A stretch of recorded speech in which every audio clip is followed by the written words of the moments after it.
قاضی فائز صاحب نے کہا کہ سو موٹو کا لفظ آئین پاکستان میں موجود ہی نہیں ہے۔ ان کی تمام تر توپوں کا رخ جو ہے وہ چیف جسٹس عمر عطا بندیال کے ماضی میں کیے جانے والے فیصلوں کے حوالے سے تھا، اور انہوں نے واضح طور پر بھی کہا کہ پاکستان جو ٹوٹا، پاکستان ٹوٹنے کی وجہ غلط عدالتی فیصلے تھے۔ جسٹس قاضی فائز صاحب نے کہا کہ دسمبر 1971 میں پاکستان ٹوٹ گیا، یہ ملک اچانک نہیں ٹوٹا بلکہ اس کے لیے بیج بوئے گئے۔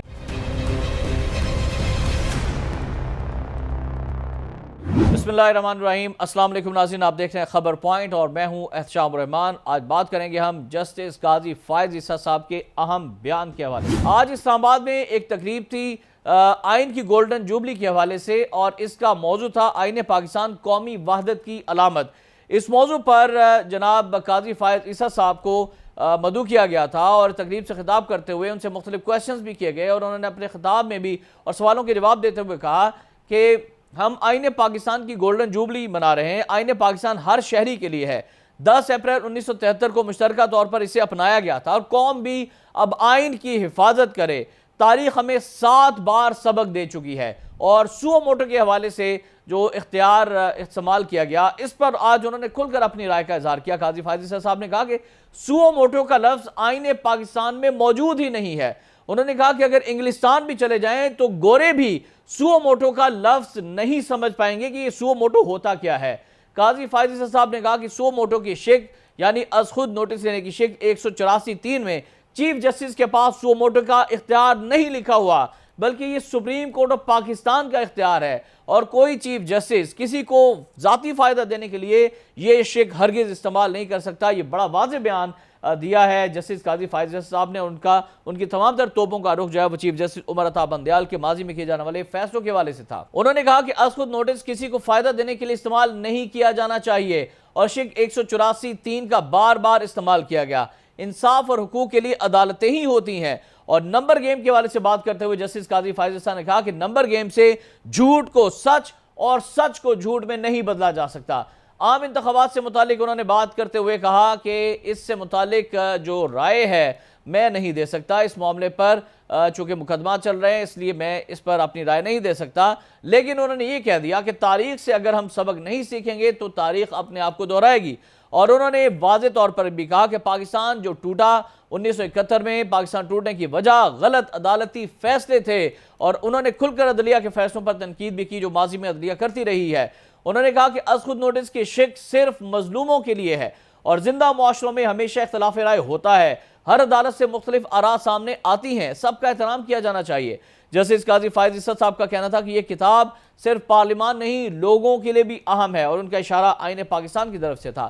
انہوں نے کہا کہ اس کتاب میں لوگوں کے حقوق موجود ہیں۔ ایک جدوجہد کے بعد پاکستان 1947 میں معرض وجود میں آیا، دنیا کے نقشے قدم پر پہلی بار مسلم ریاست وجود میں آئی۔ قائد اعظم کی جدوجہد کے بعد پاکستان معرض وجود میں آیا، اور پھر آئین پاکستان جو ہے وہ پاکستان کو متحد رکھنے کے لیے ایک بہت بڑی دستاویز ہے۔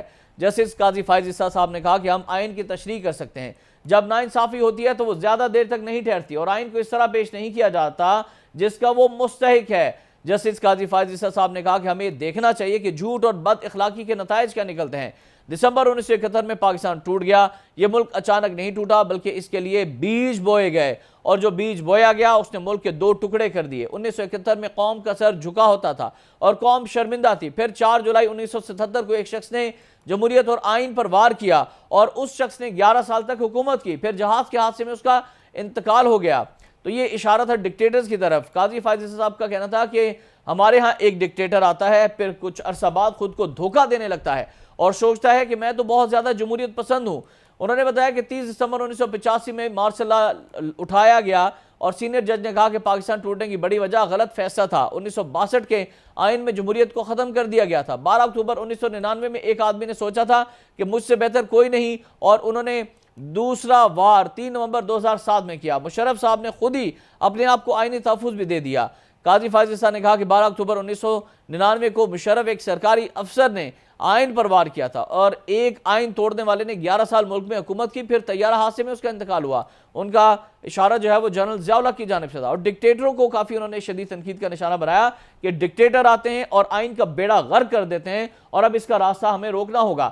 جیسے اس قاضی فائز عیسیٰ صاحب کا کہنا تھا کہ اگر کوئی فیصلہ غلط ہے تو وہ غلط ہی رہے گا۔ تاریخ ہمیں 7 بار سبق دے چکی ہے، تاریخ سے اگر کچھ سیکھا نہیں تو وہ خود کو دہراتی رہے گی۔ ہم پر آئین کا بوجھ زیادہ ہے، ہر شہری آئین پاکستان کی کتاب کا پابند ہے اور آئین کا بڑا حوصلہ ہے۔ ہمیں بھی چاہیے کہ ہم اپنا حوصلہ دکھائیں، ذاتی انا کا جو ہے وہ فیصلوں کے اندر نہ لے کر آئیں، اور ذاتی انا اور ضد جو ہے اس کی وجہ سے غلط فیصلے سامنے آتے ہیں۔ انہوں نے کہا کہ 58(2)B کا استعمال کر کے نفرت کا بیج بویا گیا، 8ویں ترامیم جبراً منظور کروائی گئی۔ جب سے سپریم کورٹ کا جج بنا ہوں کبھی اپنی ذاتی پسند اور ناپسند کا میں نے اظہار نہیں کیا، اور نہ ہی کسی بینچ پہ بیٹھنے یا نہ بیٹھنے کے حوالے سے کہا۔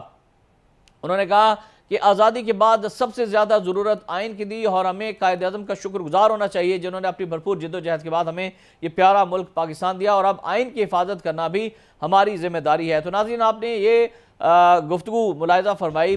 احتشام الرحمان کو اجازت دیجیے گا، اللہ حافظ۔